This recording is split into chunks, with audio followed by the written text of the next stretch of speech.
Okay, so I get my own apartment, I'm working. I didn't do anything but work and sleep. Work, sleep, work, sleep, work, sleep. I did nothing else. Your girl barely did laundry. Okay, I would sleep and work. Sleep, work, take a shower occasionally, sleep, work, sleep, work, sleep, work. Buy stuff for fashion because I had to look nice if I was gonna be dancing. Sleep, work, sleep, work, sleep, work, sleep, work, sleep, work. That's all I did. I would sleep and I would work for 8 months, 8 to 9 months. Then I got another job and did the same thing. Sleep, work. Until the festival came up again, which I had already gotten my ticket for earlier that year. My friends were like, we're going, you should come with us. And I'm like, oh my God, I want to go. I have to go. I have to see if he's there. I was so depressed. I slept because I was sad. I was sad. I was haunted by everything that had happened, on top of everything that was messed up about me, because I want to give you guys some insight about me. My integrity growing up was shit, okay? I had a little bit of it. I started out with a lot of it. I actually started out I started out really good, and then so much happened. We traveled so much, we were poor so many times. So my mom would have a few boyfriends up until she got married. I was bullied by my cousins, and they thought I was a snitch. It was just, there was so much. And I was, because they were mean to me. Like, dude, like, and I only had me. My cousins were like, they were like this pack. There was like, my biggest cousin was the alpha. My sister was right behind him, and everyone else followed them. And if they didn't like you, nobody did. And they didn't like me because I was very close to my grandma. They thought she favored me, but they didn't understand that I spent time with her. I would massage her back when she needed it. I would scratch her back when she needed it. I would rub her hair when she needed it. I watched Frasier as a freaking 3-4-year-old and had menopause with my grandma. When she had hot flashes, guess what I was walking around saying? Oh my God, Grandma, I have hot flashes. I loved her with a deep passion. Desiree was my mom's favorite. My cousins had their dad and their mom in their life. My dad wasn't there. My sister's dad wasn't there. Desiree was my mom's favorite. My grandma favored me. She gave me that. And like that not only made my sister jealous, but made my mother jealous as well. I later went on to lie a lot, to steal a lot, to not care about a lot of things. I wasn't too messy as far as my dating went. I never dated people who went to the same school as me because I felt like I didn't like people in my business. That just was not my thing. I had only ever had one serious relationship before I thought I fell head over heels, but we were incompatible at a time and point. He dated my sister for like 2 weeks in the past, before me and him had dated. So I had felt guilty about that.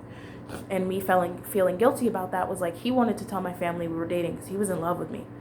And I was like, no, God, no, like, we can't do that. And he's like, no. He's like, because my mom's an alcoholic at the time. My sister's barely home. My stepdad's cheating all the damn times. My brother's annoying the shit out of me. I talked to my first love, the first person I was in love with. I talked to him about everything. He knew everything about me, every single thing. It was very honest, very open. He knew it all. And he wanted to get me out of my house. He was like, it's unhealthy for you there. I don't want you there. He's like, you need to be living with me. I'm 16 at the time. And I wanted to go live with him. I wanted to. Everything in my being wanted to be his wife. He told me I didn't have to work. I could stay with him. He told me he's like, I want to get married to you. He asked me 3 times and I said no. And I wish I would have said yes, but I couldn't. I said, please wait for me to graduate. And he couldn't wait that long. The toxicity from my environment, plus me leaning on him like a crutch for my toxicity. I should have just left it, but I think he was just like, I keep trying and she's not responsive. I guess true love would have waited, but I couldn't expect that of him.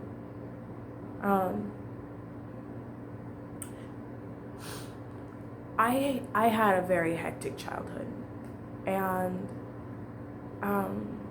I don't know, we ended up getting pregnant, me and him. I got pregnant.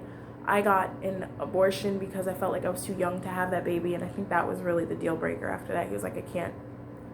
I was like, I was already ashamed, you know. I kept the secret as long as I could. My sister told my parents I was pregnant, and not to her fault. She thought she was helping, or I don't know, she wasn't. So my mom, she wasn't mad I was pregnant. She was mad I wanted an abortion. She freaked out. I'm like, you're an alcoholic. Brian's a cheater. No, you're not raising a child for me, and I'm still too emotionally disturbed to raise a child. No. So I was like, I'm not doing this. Like, they wanted to know who he was, and I was not courageous enough to tell them who he was. I was not. I did not have it in me. I ended up telling them later on in life, from mushrooms, psilocybin, thank God for that hallucinogenic medicine, because I would not have told them. It would have stayed in me. I told them bawling with my best friend there. It was funny because my other best friend was crying that night. She quit drinking. It was just a really emotional night for all of us. And she's like, I'm never drinking again. It was so funny. But I just want you to know the buildup. Anyways, all of these things were weighing on me. All of this stuff was the stuff that was weighing on me. And I decided to go to the festival again. He fled from me. And I knew why. Everything that I just explained to you was why he fled from me. I was too much to handle. I became baggage. From being this cool girl with friends who went to the parties, who had fun, who was honestly too cool for school, ended up dropping out.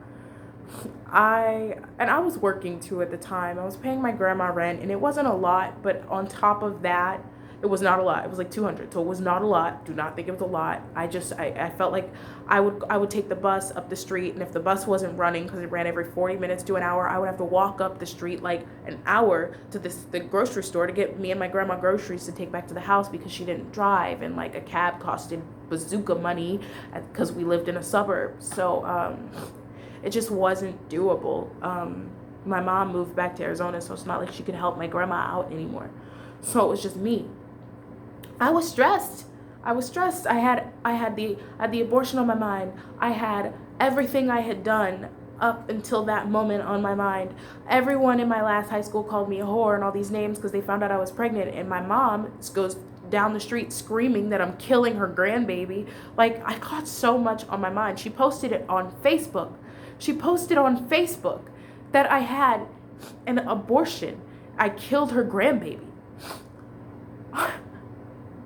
I had so much on my mind.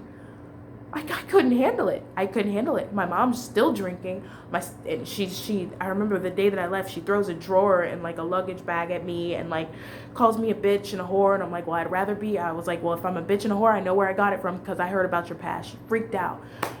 And then she comes back in my room and she sits down, and my mom was bipolar. So she sits on my bed and she sits there so calmly after freaking out. And she looks at me and she hugs me so tightly and so warmly. And she says, Destiny, please don't leave me. And this was the day that I left home. And I had to leave. Like, I had to. For my sanity, I felt like I had to. And the crazy part, and all this was still on my mind. All of this stuff that I'm describing was the stuff that was on my mind. The crazy part is my stepdad never told my mom everything that happened. And my mom forgets things. When she drinks, she forgets the whole situation. She forgets everything that happened completely, anything that happened, my mom will forget it. Well, my stepdad didn't tell her, and he didn't protect me either when she was being belligerent. He didn't protect me. He never took our sides when we needed him to. And my mom was not there mentally enough. So we needed him for that. And yeah, I didn't have the father figure I needed because I needed him to protect me in those moments when she was being obtrusive. I needed my real dad to be there when we were traveling and never had a home base, and there was never a man there. And that's not anyone's fault, that's just what life gave me. And I didn't know how to handle the cards that life gave me. So this is all on my mind. He's fleeing me. And he's fleeing away from me at the second festival, and the second festival was not as fun as the first one. And I knew why. It was because everything I just described was still on my mind. So I ended up doing a sweat lodge with the shamans. I take off my shirt. There are naked people in there and stuff. I'm on a mission to be healed at this point. So, I'm walking through the festival. I'm trying to have fun, but it's not fun for me. I'm judging the people around me. This once cool, beautiful, bright, vibrant person turned into the darkness. I turned disgusting. I turned repulsive. I turned into somebody nobody would want to be around. And I remember they said you have a monkey mind. They said you need to go out into the forest somewhere and just spill out everything you've ever done. And I spilled out everything I'd ever done. I remember I ended up going home. The festival was not fun for me. It was the opposite of fun. I ended up having sex with him again. But it wasn't the same. And I don't tell you how crazy it was. I didn't even know if it was him. I felt like it was. And when I saw him, I was in awe for words. He's just standing there. And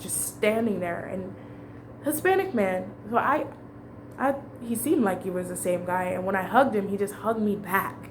And it was funny because at the time, once again, I had done Molly.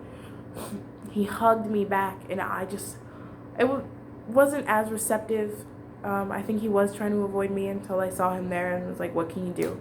So I take his hand and I'm like, oh my God, like, I felt like I had to have sex with him for him to love me. So I'm like, we're going to go have sex. So, we ended up being sexual on a tree, on a fucking tree, which wasn't half bad. And it was very slow, very sensual, but I felt like a tool. I didn't feel like I was loved or liked. I felt like a tool. So, yeah.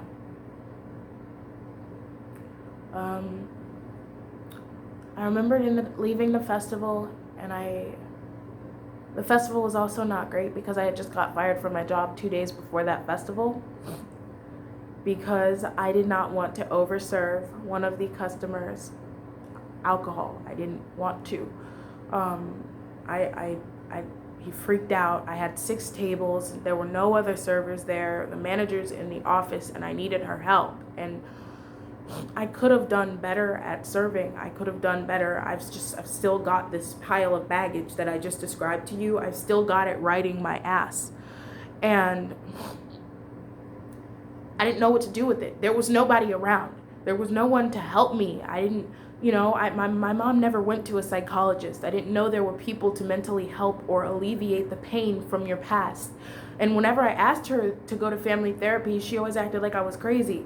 Like, we don't need therapy. We don't need that. We don't need that. And I'm like, we need family therapy. We need to come together as a family. I'm telling you, there's a missing component in our family, and no one ever listened to me. So I didn't know what to do. I got fired from my job. I got a job at Joe's Crab Shack. I haven't an ounce of food in my refrigerator. I mean, not even good carrots, okay? I've got seasonings, and that's it. My roommate left at the time. My roommate was gone, so I didn't have a roommate there. I have my rent to pay, and it's coming up quickly. I'm like, I don't know what to do.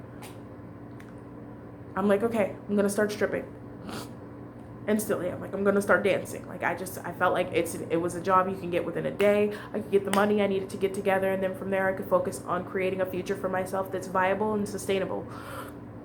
And so I ended up dancing, and dancing was the most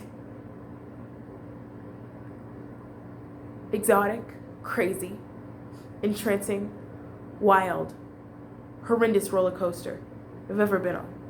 And I'm going to talk about that in the next video.